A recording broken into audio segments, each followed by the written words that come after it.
Hi students, welcome to I exam B. I am Karan Sardana. So student, shift 1 का analysis हमने morning में किया था, तो अभी शिफ्ट 2 का देखते हैं कि क्या हुआ इसके अंदर। तो बहुत ज्यादा चेंजेस देखने को नहीं मिले। जो शिफ्ट 1 में हुआ था ऑलमोस्ट वैसा ही पेपर था, यानी कि ओवरऑल पेपर का लेवल जो था वो काफी टफ था।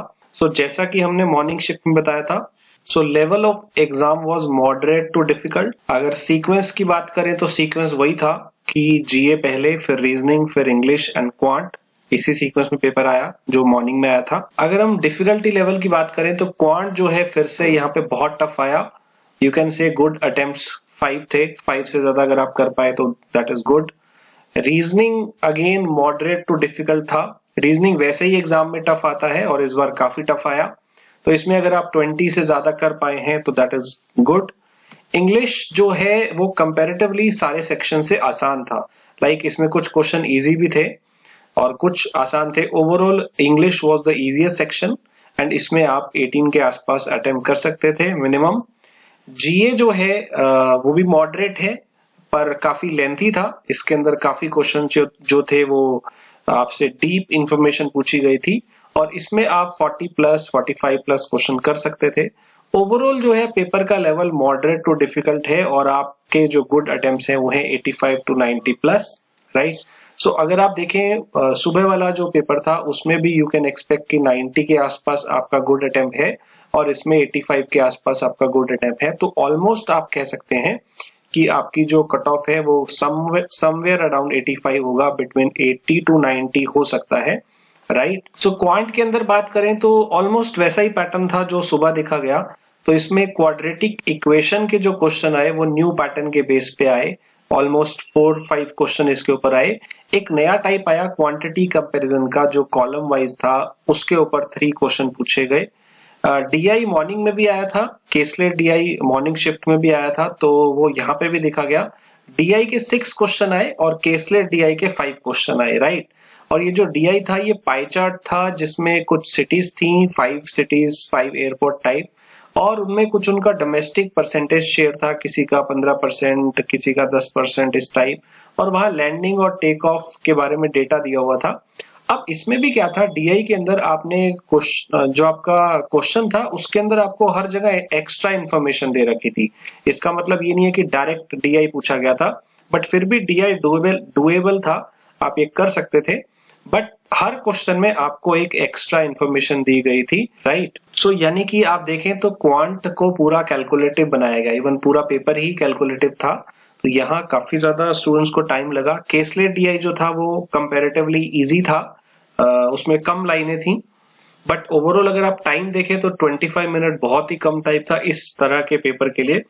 अरिथमेटिक के क्वेश्चन भी आए, जैसे कि partnership, time and distance, boat वाला क्वेश्चन भी इसके अंदर आया। तो लगभग 7-8 क्वेश्चन जो थे वो आपके अरिथमेटिक के आए। एक और चीज इसमें नई चीज देखने को मिली कि आपको इस बार रिवर्स दिया हुआ था कि कुछ स्टेटमेंट आपको ऑप्शन में से बतानी होती थी जो इसको सेटिस्फाई कर रही हैं। तो इस टाइप के क्वेश्चन इसमें देखने को मिले। बेसिकली इस बार आपके चीजें जो चेक की जा रही थी वो चेक की जा रही थी कॉन्सेप्ट। अगर आपको कॉन्सेप्ट आता है तो आप किसी भी टाइप का क्वेश्चन करने में सक्षम है। अगर आपने सिर्फ 2-4 ट्रिक्स याद कर लिए हैं, 2-4 शॉर्टकट याद कर लिए हैं और आप सोच रहे हैं वही डिट्टो क्वेश्चन आ जाएगा, तो उस केस में आप मार खा जाएंगे। तो सिंपल सी बात है कि जब भी आप कोई टॉपिक पढ़ते हैं तो उसे बेसिक से जरूर करें, सिर्फ ट्रिक्स के पीछे मत भागें। तो जैसा कि बोर्ड में भी एक क्वेश्चन आया तो वो भी ऐसा था जिसमें आपको 5 ऑप्शन दिए हुए थे और उसमें आपको बताना था स्टेटमेंट 1 है और 2 है और वो सेटिस्फाई कर रही है नहीं। तो कुछ इस बार जो है एक्स्ट्रा इन्फॉर्मेशन आपको दी गई थी कि डायरेक्ट सिंपल सा क्वेश्चन नहीं पूछा गया, थोड़ा सा घुमा फिरा के पूछा गया। जैसे प्रॉफिट एंड लॉस में जो क्वेश्चन आया वो भी कुछ ऐसा था कि 5 पेन आपको दिए हुए हैं जो कुछ रुपीज पे बेचे जा रहे हैं 15% प्रॉफिट पे, और फिर एक 10 पेंसिल है वो आपको कुछ प्राइस पे बेची जा रही हैं, उनका प्रॉफिट दिया हुआ था। फिर एक्स और वाई कुछ इसके अंदर टर्म्स थी, कितने परसेंट वो होगा कि फाइनली वो सेटिस्फाई करे। तो ओवरऑल वो सिर्फ आपको लेंथी कैलकुलेशन, आपको बहुत ज्यादा लाइंस उसके अंदर दी गई कि आप कंफ्यूज हो जाएं। बट ओवरऑल अगर आप देखें तो अगर आप इस 5-6 क्वेश्चन भी अगर आप इजीली इसमें ढूंढ पाते, कर पाते, तो अच्छा स्कोर आप इसमें ला सकते हैं, क्योंकि कट ऑफ जो है वो इसकी बहुत ज्यादा नहीं जाने वाली है। क्वांट में आप समझ लीजिए 3 से 4 के बीच में कट ऑफ इस बार जा सकती है, राइट, क्योंकि क्वांट का लेवल काफी टफ आया। एंड अगर हम बात करें रीजनिंग की, तो रीजनिंग में भी मॉर्निंग वाले पेपर की तरह ही कुछ चीजें देखने को मिली। लगभग पजल के जो क्वेश्चन थे, पजल और सिटिंग अरेंजमेंट, वो लगभग 24-25 क्वेश्चन थे। 4-5 पजल से पूछे गए। एक आपके पास यहाँ पे आया था सर्कुलर पजल, यहाँ पे पूछा गया, जिसके अंदर 7 पर्सन थे, और ये जो 7 पर्सन थे इनके अंदर ब्लड रिलेशन भी जो है वो ऐड कर दिया गया था। तो कंपैरेटिवली ये जो पजल आया था ये डुएबल था, राइट। जितने भी पजल आए थे स्टूडेंट बता रहे हैं कि ये वाला पजल जो था फिर भी ये हो पा रहा था। अदरवाइज जो बाकी पजल थे वो तो बहुत ज्यादा टाइम कंज्यूमिंग थे। इसके अलावा एक पजल पूछा गया जिसमें देयर वर 3 डिपार्टमेंट और उसमें जो 10 पीपल थे, ऐसा कुछ दिया हुआ था। इनका भी एक और क्राइटेरिया था अलग से, मतलब यहाँ पे 3 वेरिएबल दिए गए कि उनका डिपार्टमेंट भी है, कुछ लोग हैं, और उनका अलग से एक वेरिएबल दिया हुआ था। एक ये पजल पूछा गया, तो ये काफी टिपिकल टाइप था। और एक था डे और मंथ वाला। डे और मंथ वाला था, इसके अंदर जो है काफी चीजें और ऐड कर दी कि 6 पीपल हैं, और उसके अंदर 6 डिफरेंट कार उनको पसंद है, स्कॉडा टाइप, ऑडी टाइप उनको कार पसंद है, और वो 6 डिफरेंट कंपनी से हैं। तो यहाँ 4 वेरिएबल बन गए थे एक तरह से। तो ये भी थोड़ा कॉम्प्लिकेटेड पजल यहाँ पे पूछा गया था, थोड़ा सा डिफिकल्ट। और उसमें भी काफी ऐसी चीजें थी कि डायरेक्ट इन्फॉर्मेशन आपको नहीं दी थी, काफी सोचना पड़ रहा था। जैसे कि 2 लोगों के बीच में जो इमीडिएट गैप है वो ग्रेटर देन 6 है, लेस देन 10 है। इस तरह से मतलब आपको जो इन्फॉर्मेशन दी गई थी वो काफी डिफिकल्ट दी गई थी। लेकिन अगर आप 1-2 पजल भी इसके अंदर निकाल लेंगे तो आपकी जो सेक्शनल कट ऑफ है वो क्लियर हो जाएगी। जनरली इसकी कट ऑफ 15 जाती है, लेकिन इस बार जो पेपर आ रहा है उसके हिसाब से इसकी कट ऑफ 10-11 से ज्यादा नहीं जाएगी रीजनिंग की भी, क्योंकि रीजनिंग भी काफी डिफिकल्ट पूछा गया। इसके अलावा एक 3 क्वेश्चन का एक अलग भी पजल था, तो ये अभी नहीं पता चला ये कौन सा पजल था। आपको अगर पता है कि कौन सा एक और पजल पूछा गया तो वो आप कमेंट में लिख के बताइए।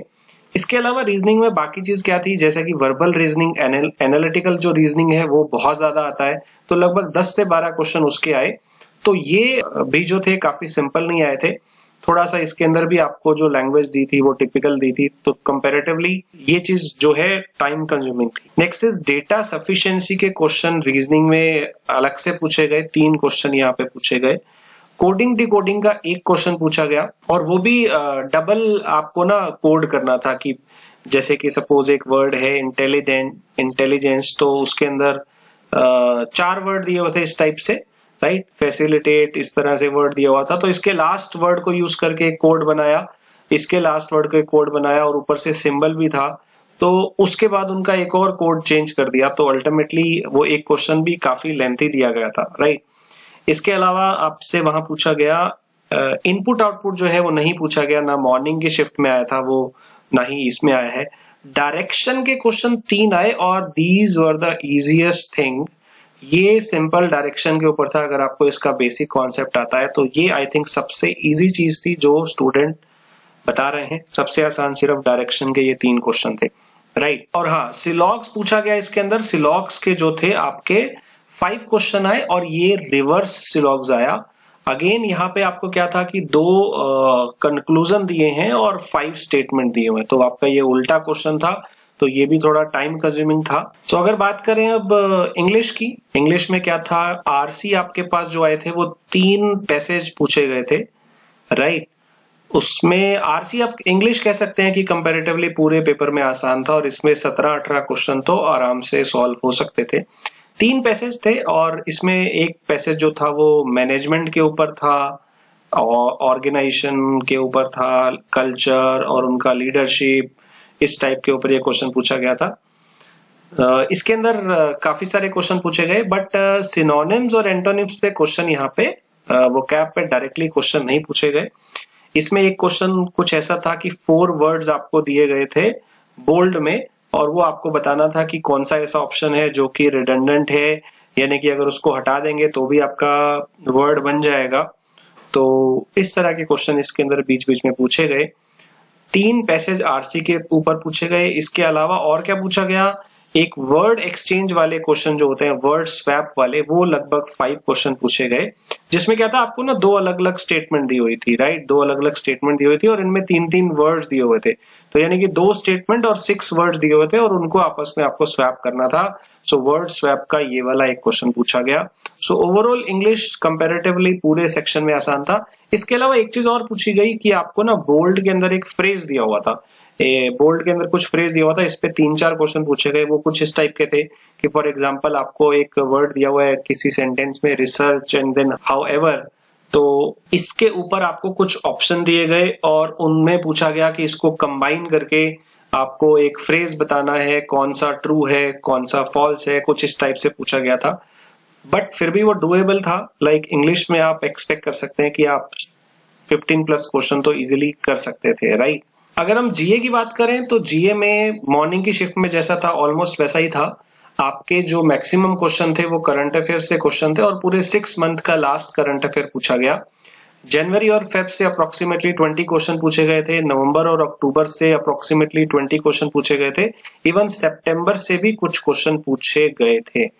काफी सारे क्वेश्चन थे जो फाइनेंस, बैंकिंग और बिजनेस से रिलेटेड थे। मोस्ट ऑफ द क्वेश्चन जो थे वो उसी से पूछे गए। हाँ, एक और चीज, गवर्नमेंट स्कीम से जो थे वो क्वेश्चन पूछे गए। स्टैटिक जीके जो है वो बहुत ज्यादा नहीं आया, कुछ क्वेश्चन आए थे लेकिन बहुत ज्यादा नहीं आया। ना तो कोई स्पेशली नेशनल पार्क पूछा गया, वाइल्ड लाइफ सेंचुरी नहीं पूछा गया, फेस्टिवल कोई खास नहीं पूछा गया। बुक का जो है 1-2 क्वेश्चन पूछे गए थे। इसके अलावा बजट से आपके काफी क्वेश्चन आए थे, लगभग 5-6 क्वेश्चन बजट से आए थे। इकोनॉमिक सर्वे से 1 से 2 क्वेश्चन पूछे गए थे। इसके अलावा आपका इम्पोर्टेंट डेज जो है उसके ऊपर आपके 2 से 3 क्वेश्चन पूछे गए थे, राइट। एंड जो हमारी आरबीआई ने गाइडलाइंस जारी की थी अभी, नेशनल हाउसिंग फाइनेंस बैंक वाली जो थी, उसके ऊपर जो हमारी गाइडलाइंस आई थी उसके ऊपर क्वेश्चन पूछे गए, राइट।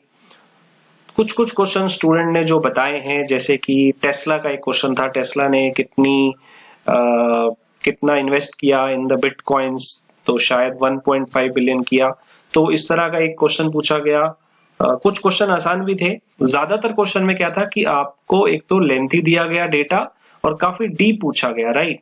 जैसे कि एक क्वेश्चन था कि बिमल जालन जो गवर्नर हैं उनका टाइम पीरियड पूछा गया कि वो गवर्नर किस रेंज में रहे थे, 1990 से 95 जो भी उसका रेंज था उनका, वो आपको बताना था कि टाइम पीरियड क्या था वो जब गवर्नर रहे थे। तो इस तरह से काफी डीप पूछा गया। जैसे कि एक क्वेश्चन था CMLV ग्रुप जो है कंट्रीज का, उसमें आपको उल्टा ऑप्शन में से बताना था कि M जो है मतलब कौन सा कंट्री जो है उसके अंदर नहीं था, जैसे कि मलेशिया और एक और दे दिया था, वो उनमें से कौन सा कंट्री उसमें नहीं आता है। तो इस तरह के क्वेश्चन पूछे गए। एक क्वेश्चन ये पूछा गया कि NDAR के अंदर A जो है फुल फॉर्म में A जो है वो पूछा गया था, A स्टैंड्स फॉर। और ऐसे ही एक जर्मन वॉच के ऊपर एक क्वेश्चन था कि उनका जो रैंक आता है क्लाइमेट रिस्क वाला एक इंडेक्स होता है, तो उसके हिसाब से रैंक क्या था। इसमें पूछा गया था 2019 और 20 दोनों का रैंक आपको बताना था, राइट। तो इस तरह से क्वेश्चन जीए में पूछे गए। मैक्सिमम क्वेश्चन आपके करंट अफेयर से रिलेटेड थे, राइट।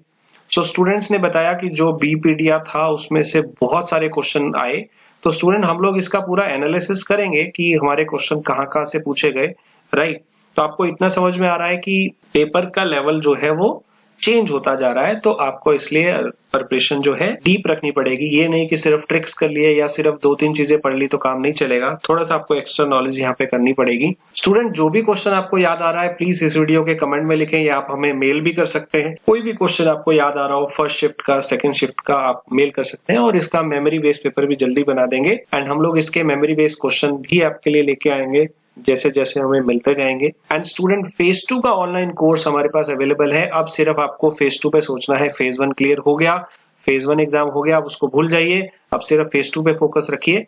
तो इस कोर्स को अगर आपने iExamB का कोई कोर्स नहीं लिया है तो आप ये ले सकते हैं। और इसमें एक ये भी ऑप्शन है कि अगर फेज 1 क्लियर नहीं होता तो आपको 60% फीस रिटर्न कर दी जाएगी अगर आप ये कोर्स लेते हैं, या आप इसको नेक्स्ट एग्जाम के लिए भी एडजस्ट करा सकते हैं। और इस कोर्स के अंदर जो है आपको 15 टेस्ट मिलेंगे FM के लिए और ESI के लिए, और उसमें से आपके 5 टेस्ट FM के और 5 ESI के इवेल्युएट भी होंगे, क्योंकि उसके अंदर डिस्क्रिप्टिव होता है तो फैकल्टी को बहुत टाइम लगता है चेक करने में, तो वो सारी चीजें।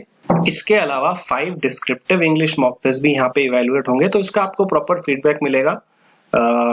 FM और ESI में भी और इंग्लिश डिस्क्रिप्टिव के अंदर भी, प्लस फेज 2 एग्जाम तक आपकी डेली लाइव क्लासेस में चलेंगी। तो अभी एनरोल कर लीजिए अगर आपने नहीं किया तो। स्टूडेंट FCI का जनरल एडमिन का जो कोर्स है वो लाइव हो गया है, अकाउंट्स का भी एक कोर्स अवेलेबल है, और हम लोग लॉ का और टेक्निकल का भी लॉन्च अभी करने वाले हैं, कोर्स लॉन्च, तो आप उसको भी देख सकते हैं। Okay students, best of luck for your results and अभी फेज 2 की तैयारी में लग जाइए। Please share your attempts and कोई क्वेश्चन आपको याद है तो उसे भी जरूर शेयर करें वीडियो के कमेंट्स में। Thank you.